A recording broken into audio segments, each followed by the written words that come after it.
too. Cleveland, Ohio. Right and everything. Site of this year's Major League Baseball All-Star Game. Site of last night's epic home run derby right behind us here where they are. I had it's a little security quiet now. watching our stage area because they put a couple bombs out here. Oh, they had to protect it. It was powerful last night. We're going to talk some baseball. We're going to start, though, with a little basketball, and let's talk the Lakers.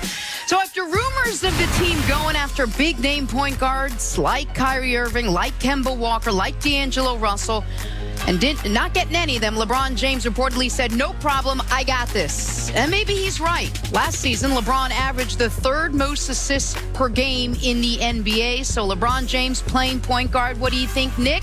Would that be a good move and a good fit? LeBron's essentially been a point guard his entire career. Even when playing with Kyrie Irving, he would bring the ball up the court very often. He would initiate the offense.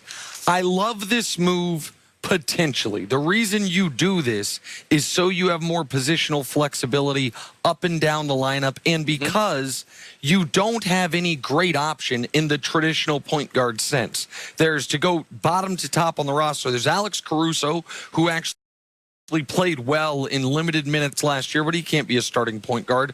There's Cook, who they brought in, obviously, Quinn Cook from Golden State, who is a knockdown shooter, but he's a limited defender. He needs to be your 8th man, your 9th man if you're a really good team.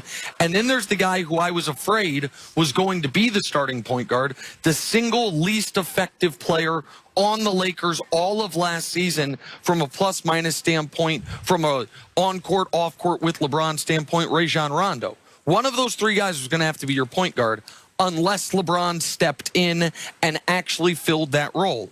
So I love this for the Lakers. Now, what they do with the rest of their starting lineup, does this mean Anthony Davis plays the 5 like I think he should in that starting lineup? That is yet to be seen. But these are the types of moves, see, that now the coaching staff has to figure out. One of the dominoes that fell when Kawhi doesn't pick the Lakers is this coaching staff that has a lot of experience on it, Lionel Hollins, Jason Kidd, and Frank Vogel, but not a ton of success, is going to have a lot of complicated questions lineup-wise. Who starts the game? Who closes the game? What is our best unit? How many shooters do we need on the court with LeBron? Who guards the opposing team's point guard? Because that's something LeBron is not going to be doing throughout the regular season.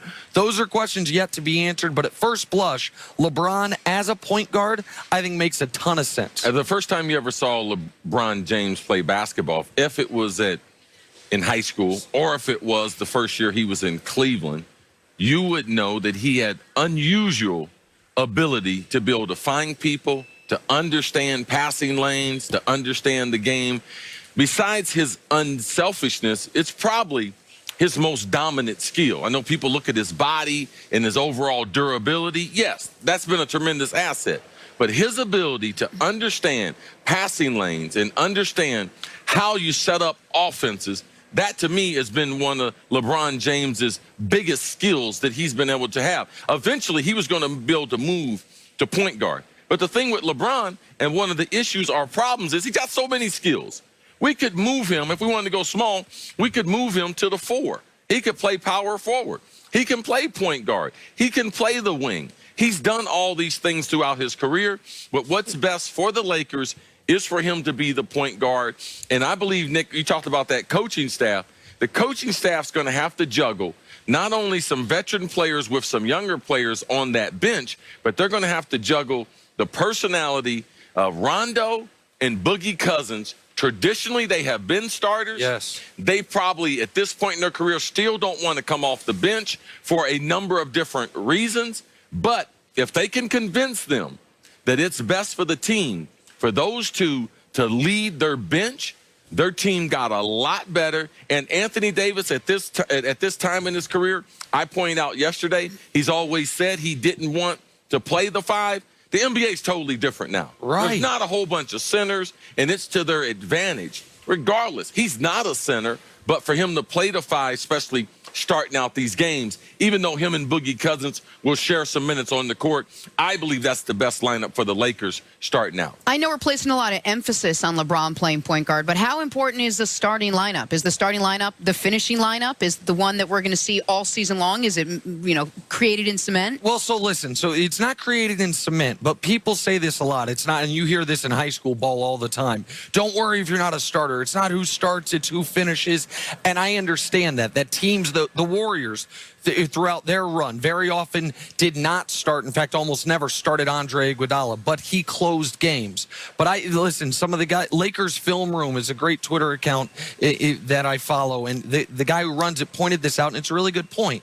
When you look at the end of the year, what lineups play the most minutes? For every team, it's their starting lineup. That five-man lineup will play 2.5 to 3 times more minutes than any other five-man lineup on the team. And all minutes aren't exactly equal, but all minutes count. And if you're going to have a starting lineup that does not give you the best chance to win, the best chance to be effective, you're putting yourself at a deficit. So, Chris, to your point, you're right that the league's different than when Anthony Davis came into the league. One of the reasons he didn't want to play center, I believe, is the physical wear and tear of having to bang down low with big bodies. Yes. How many teams have a Joel Embiid that's going to make you bang down low every night? Only a handful. Right. Only two. There's only one Embiid. There's only 2 or 3 guys similar to him. The best lineup for the Lakers is LeBron at point, Danny Green at the shooting guard, Kyle Kuzma at the 4, AD at the 5, and someone at the 3.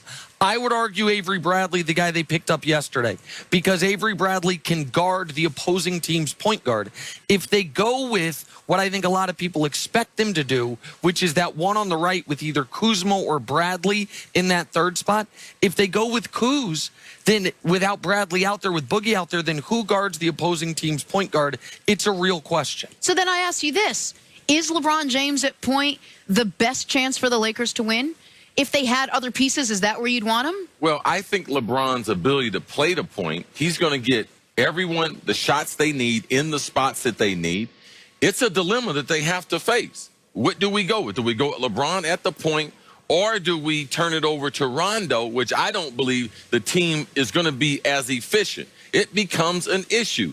But they need to concentrate on that second unit. That first unit is going to take care of itself. And if Boogie Cousins plays the way that he should play, if he plays the way he played at the end of the season, not the way after he tore his quad, then he could earn his way back into that starting lineup. But starting off, they should start off. I like Nick's proposal, even though yesterday I talked about Anthony Davis not wanting to play. You've seen Anthony Davis is going to make concessions. He did that with the signing bonus, with the trade bonus that he had. LeBron's done that, giving him the number. These are the types of things that allow you the flexibility to make you a better basketball team if you're in pursuit of a championship, which everyone on that roster, right now they got 14 players on that roster. They're looking for one more player. If everyone's trying to win the championship, then it should be on the board that LeBron is going to play the point and AD is going to play it center. Well, and if you start AD and Boogie with LeBron at the point guard spot, all of a sudden the lane's jam-packed. You're not open. You don't have enough shooters. There's an element of what do we know works with LeBron? Spreading the court, finding shooters, and it is about managing Boogie's ego and convincing him you can be the star in your role as the leading offensive force for that bench unit. I think we should give Boogie Cousins benefit of the doubt, because you mentioned something earlier when we were talking. Is this the Boogie Cousins that we thought after he came back from the injury, which we thought, man, 16 points a game, he's pretty efficient. When he tore his quad, he was a different athlete in the playoffs. Are we holding him pushing himself back from an injury that we didn't think he was going to make it back for and holding that against him compared to the Boogie Cousins who came back from the Achilles and was very effective playing with the Warriors during the regular season? If I had never seen Boogie take the court again after he tore his quad, I'd feel better about him. And so we talked about it this morning. It's a good point. Am I holding against him that he fought his way back knowing he was only going to be 40%? Because at that last month of the regular season, he was 20-11. He was playing well. But what you saw in the playoffs, it didn't look like he could jump over this coffee cup. Now, if that was just because he shouldn't have been out there and he was trying to fight his way to help his team, then I probably shouldn't hold that against him. We won't know that until November. All right, we got to take a break. Coming up, is it time for the OKC Thunder to trade Russell Westbrook? That's next on FS1. You can always check us out on the Fox Sports channel on Sirius XM. We'll be back from Cleveland right after this.